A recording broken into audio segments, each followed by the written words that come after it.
अस्सलाम वालेकुम नाज़रीन। इबरत टेलीविज़न नेटवर्क सां गॾु आऊं आहियां ग़ुलाम हुसैन ख़ासि तेली।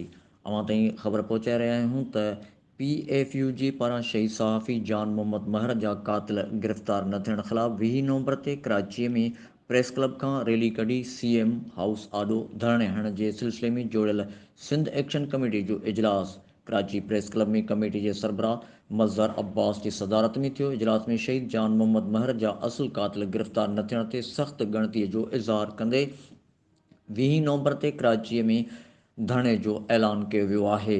इजलास में 20 नवंबर ते कराची प्रेस क्लब खां वज़ीर हाउस ताईं मार्च ऐं धरणे जे हवाले सां शुरूआती लाइमल जोड़ियो वियो। कमेटी की पधिराई मूजिबि 20 नवंबर ते सॼी सिंध जा सहाफ़ी ऐं सिविल सोसाइटी जा नुमाइंदा मंझंदि 1 वॻे कराची प्रेस क्लब पहुचंदा। राब्ता कमेटी सिंध जे मुख़्तलिफ़ शहरनि मां कराची धरणे में ईंदड़ सहाफ़ियुनि लाइ कराची प्रेस क्लब जे सहकार जे हवाले सां कयल इंतज़ामनि जी बि मंज़ूरी ॾिनी वई।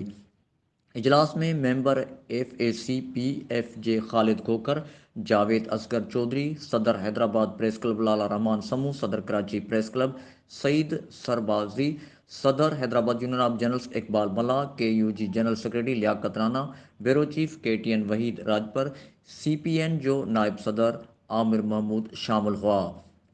सहाफ़िन ऐलान किया है तो शहीद सहाफ़ी जान मोहम्मद महर जा असुल कातिल गिरफ़्तार न थियण ते 20 नवंबर ते कराची प्रेस क्लब खां वज़ीर आला हाउस ताईं एहतिजाजी मार्च कयो वेंदो। वधीक ख़बरुनि ॾिसण लाइ ॾिसंदा रहो इबरत टेलीविज़न नेटवर्क।